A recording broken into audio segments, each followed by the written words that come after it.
Hello everybody and welcome back to the weekly VR news. As always, I am Mateo311 and this is your channel for everything VR related. If you're not familiar with the video format, it will keep you up to date on everything that transpired in the VR world last week, prepare you for this week's new releases and game updates, and then focus on some major topics. Today, we're discussing how Meta is finally dropping the Facebook login requirement, a wireless adapter is coming for the Valve Index, we have some exciting games like the Twilight Zone and Red Matter 2 coming, and much more to go over. Now, there are, of course, links and timestamps in the description, but before we jump in, this video is brought to you by Kiwi Design, my favorite site for VR accessories. I highly recommend their Quest 2 Elite strap, as it's much more comfortable and durable than what Meta sells. Now, if you're not in the market for a head strap, they also have controller grips, base covers, VR stands, cable management systems, link cables, and much more. There's a link in the description, and don't forget to use discount code Mateo311 for 5% off and to help support this channel. Okay, so let's start things off like normal with this week's new releases. And first up is Kayak VR Mirage. This kayak simulation title features absolutely stunning graphics and true-to-life physics. I've played a demo of this title, and it's actually approaching photorealism. So if you like chill, laid-back, tropical experiences, or you want to race against the leaderboard across multiple different exotic locations, then check out Kayak VR when it launches tomorrow on July 12th. Now, if kayaks don't get the blood pumping, why don't we step into the Twilight Zone? The Twilight Zone features 3 unique horror-themed stories in one game. It's a place where nothing is as it seems, and everything feels possible. I will have a review of this title up later this week, so make sure to subscribe to the channel so you don't miss it. And while I can't discuss it just yet, I think horror fans or those who enjoyed the original TV series will enjoy this game. Now, there was one last-minute surprise release added to this week's video that's definitely not getting the attention it deserves, and that's Table of Tales. Now, the official release date has not been confirmed yet, but it is coming this month and tabletop fans should rejoice. If you enjoy the gameplay of Demeo, but we're also looking for a story campaign, well then Table of Tales is exactly what you're looking for.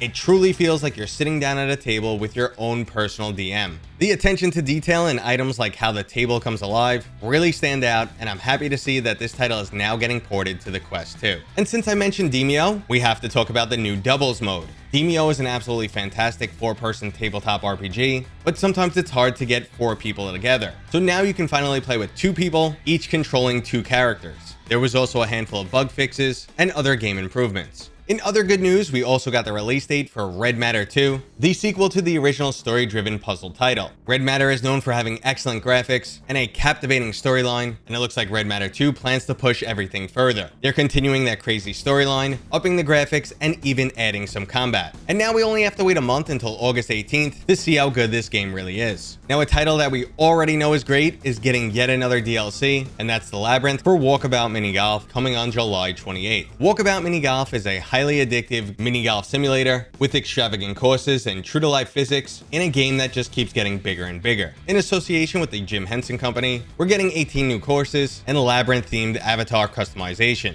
So if you needed yet another reason to return to this title, here you go. Now, unfortunately though, not everything in today's video is good news, as master mod developer Luke Ross has been hit with a DMCA takedown notice for some of his VR mods. Now, Patreon has notified Luke that a copyright claim from Take-Two Interactive was filed for his usage of materials from some of Rockstar's games, including Grand Theft Auto, Red Dead Redemption 2, and Mafia. Now, if he doesn't remove this material, Patreon will be forced to suspend his account. Now, it's been reported that Luke was making $20,000 a month on Patreon, so obviously this would be an extreme hit for him. He's attempting to get clarification from Take-Two regarding what material exactly is infringing, but as of making this video, he has not received a response, and it looks like he will be removing his VR mods for these titles. Now, in my own personal experience, I can say that Take-Two has been overly aggressive, and my channel has experienced multiple videos being demonetized because they simply contained pieces of trailers from some of Rockstar's titles, with the audio muted, I might add. So hopefully this all gets squared away and the VR community doesn't lose access to these amazing mods. Now, on a more positive note for the VR community, the Steam VR Fest is coming up next week. VR Fest is designed to show off and discount thousands of virtual reality titles. Now, the timing on this is actually perfect for gamers. Steam has a rule that games can't be discounted twice within a 28-day window, and we just recently at Next Fest, where a lot of these titles were already discounted, and now it looks like they'll be discounted yet again. Now there's currently no information of anything going on for VR Fest, but I would really love it if Valve announced something, like our next story, the wireless Valve Index. That's right, the company Nofio has basically come out of nowhere, and they're promising to deliver a wireless adapter for the Valve Index as early as the first quarter of 2023. The device would work over Wi-Fi 6E, promises ultra low latency, and a 2+ hour battery life. Now there's no information on the price just yet, and the company does have a Kickstarter campaign coming, but I've heard it might be as high as $400 or even $500, and releasing in 2023, right on the cusp of other new headsets. I don't really think we can justify that price tag. Let's hope that pricing information is way off, as I would have definitely paid something as high as $300 or $400 back in 2020, but as we move into 2023, I'm just thinking about the Deckard, the PlayStation VR 2, and even the Quest 3.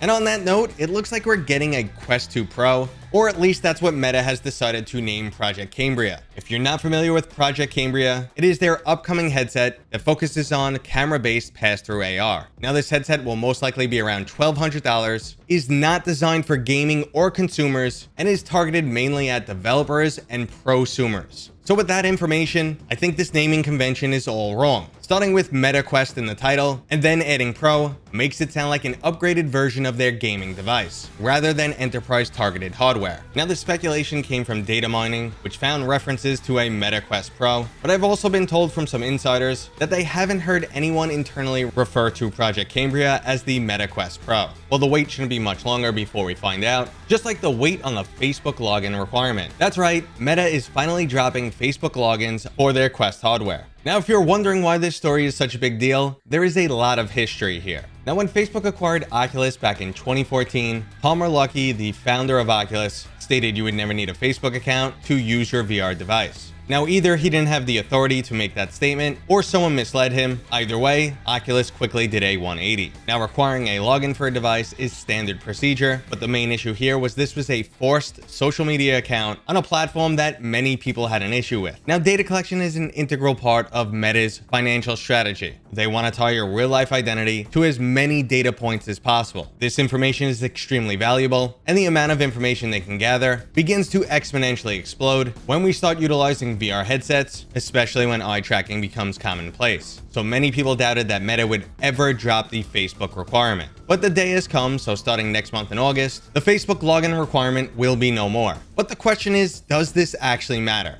Now, if you're a developer, absolutely. This is basically a godsend. There's no longer a need to tie company devices to real live people. And a random issue with a social media account doesn't prevent you from using your device. Now, for the general consumer though, I'm not sure how much will actually change, especially over time. There's currently roughly 14 million Quest devices out there, and I doubt the majority will go through the process of creating a Meta account and then unlinking their Facebook account. With the exception of those who absolutely hate Facebook, I think most people will just leave it as is and not care about it. Now, going forward, I have two expectations that kind of make this whole scenario inconsequential. For starters, Meta will most likely incentivize or even hide certain features behind Facebook. They've done this plenty of times in the past. They want you to utilize your Facebook friends list. There's one thing they do for Android that absolutely drives me crazy, which is prevent the web application from accessing direct messages. Now, maybe there's a technical limitation there, which is most likely the encryption, but they're basically twisting my arm to get me to install this app, which I know tracks certain things. Now, even if they don't pull any moves like this, the expectation is Meta accounts will eventually become the umbrella account to log into everything, including Facebook, Instagram, WhatsApp,